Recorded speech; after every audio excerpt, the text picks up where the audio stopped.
So at the back of the tank here, I've got some hammer colonies, reverse hammers, and some frog spawns that have got way out of control. To be fair, they look pretty awesome, but it's only a matter of time before that frag rack collapses, because they're currently been held on with an aquaprint magnetic frag rack, which is taking a fair bit of weight, to be fair.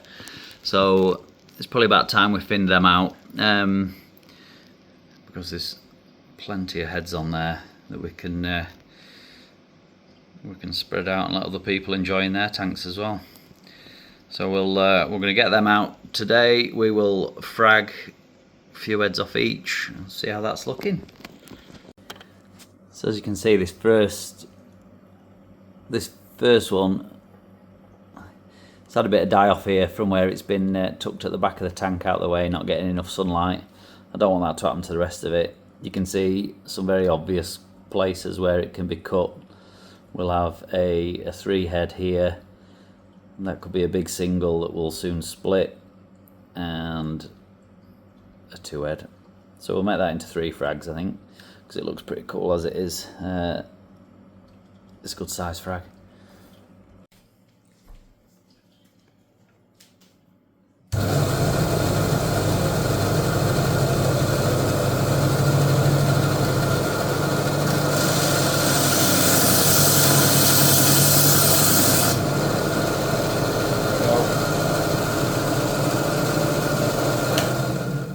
So that's the first cut, nice and straightforward.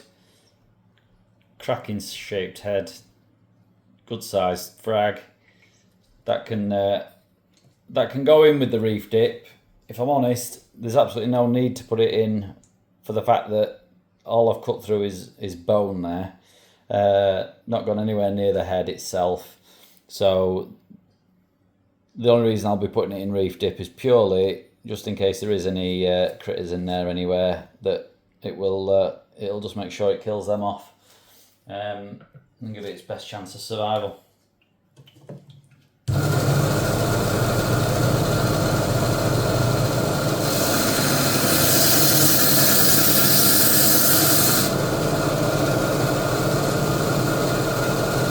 Two head.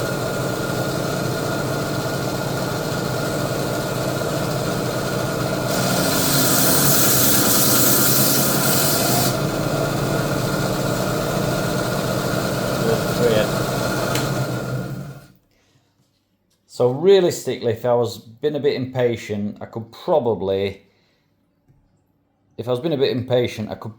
cut through here. I could make that 3 individual frags. Personally, I don't like to do that, because there is a risk of damaging the tissue, there is a risk of die off, and that'll look pretty spectacular as its own 3 head frag. So that I may well just keep and put back into the display anyway. 3 heads will soon make you 6 heads, and then we can go straight back to the process. That is obsolete, that's just all cut bone, so that'll be going in the bin. I've no need for that. But yeah.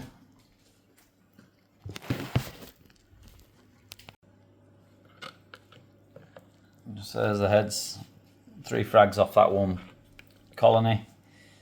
And we'll get them glued down to a plug. So I use the bigger bases for these bigger plugs, just because there's more space. Again, these are plugs that I've made myself, which if anyone's interested on how I do that, I could do another video on that one day if anyone's interested. Very straightforward and easy once you've done the initial prep work for the moulds. But yeah, for the time being, I'll just get these fragged on.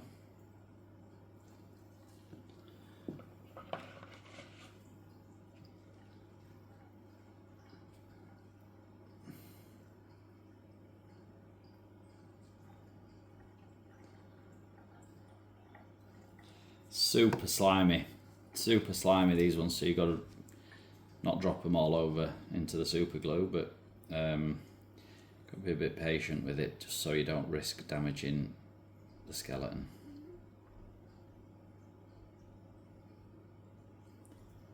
There we go, that one's on. I'll hold back into the dip.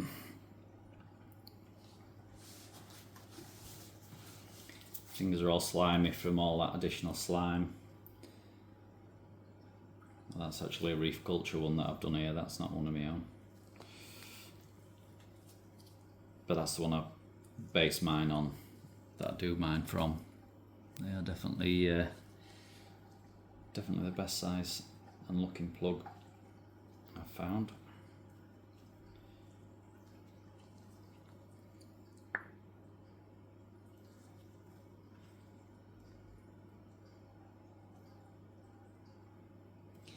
So again, gentle solid pressure rather than pushing it too hard, because if you push it too hard you'll just crush the skeleton and the frag will not survive. Should hopefully be enough there. That should hold nicely. Frag number 2.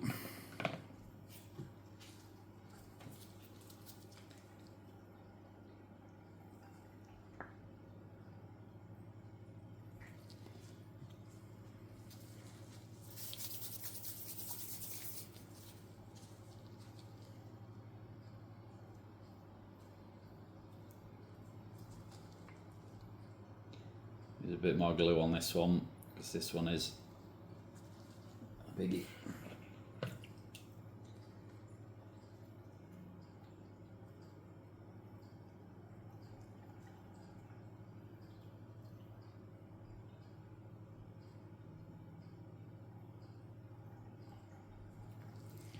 There we go, that's on, nice and neat. You can see it's seated on perfectly. That'll set like concrete. That the super glue is going to help hold the putty to the plug, and also the frag to the putty initially, just while that cures. And there's my 3 frags, all ready to go back in and get rested up. Got a single, a double, and a triple. And there we go. They already look like they've only been in 30 seconds. They already look like they're ready to start trying to open up. There's the Duncans. They look like they're trying to open up again. So yeah.